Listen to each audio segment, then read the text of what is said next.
The administration of Abiy Ahmed is utilizing starvation as a tactic of warfare, which amounts to a violation of international law and constitutes a war crime. This strategy not only undermines the principles of humanitarian protection, but also inflicts severe suffering on the civilian population. The government is imposing dire repercussions on children, resulting in tragic loss of life. In the North Wollo Zone, particularly within the Lasta and Bugna districts, individuals are facing starvation. The ongoing conflict has hindered the government's ability to reach these regions, exacerbating the crisis. In a punitive response to its own lack of control, the government has blocked humanitarian assistance, which includes vital food and medical resources for at-risk children and their mothers. Additionally, the government has taken the drastic step of closing banks and other essential services, further complicating the situation for those in need.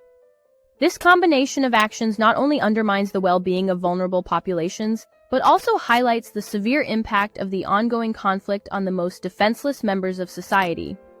The consequences of these measures are profound, as they contribute to an escalating humanitarian disaster in the affected areas. The video below illustrates the plight of children facing severe hardships. Reports continue to emerge regarding individuals succumbing to starvation. Despite the declarations of high-ranking government officials who claim to be committed to preventing this dire situation, tangible measures remain absent. Prime Minister Abiy has stated, "There is no hunger, my country is prosperous," a claim that starkly contrasts with the reality on the ground. It is crucial for those who uphold the principles of humanity to mobilize efforts aimed at alleviating this crisis and preserving lives. The disconnect between official statements and the lived experiences of the vulnerable population underscores the urgent need for a concerted response to address the escalating humanitarian emergency.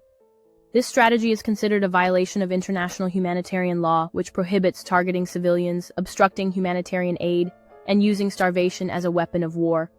Specifically, Article 54 of the Additional Protocol I to the Geneva Conventions forbids using starvation as a means of warfare against civilians.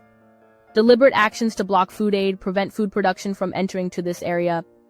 The international community must take notice and intervene to uphold humanitarian law and protect the most vulnerable. Global awareness and action are essential to prevent further atrocities and ensure that humanitarian aid reaches those in need. Only through unified efforts can we hope to alleviate the suffering of countless innocent lives caught in this tragic crisis. Addressing these issues requires not just awareness, but also a commitment to action from both local and international communities. The time has come for decisive action to protect those who are most vulnerable and ensure their basic right to food and safety. As hunger continues to claim lives, we must amplify the voices of the affected and push for comprehensive solutions to this humanitarian disaster. The humanitarian community must galvanize support and resources to address the root causes of this crisis and protect future generations.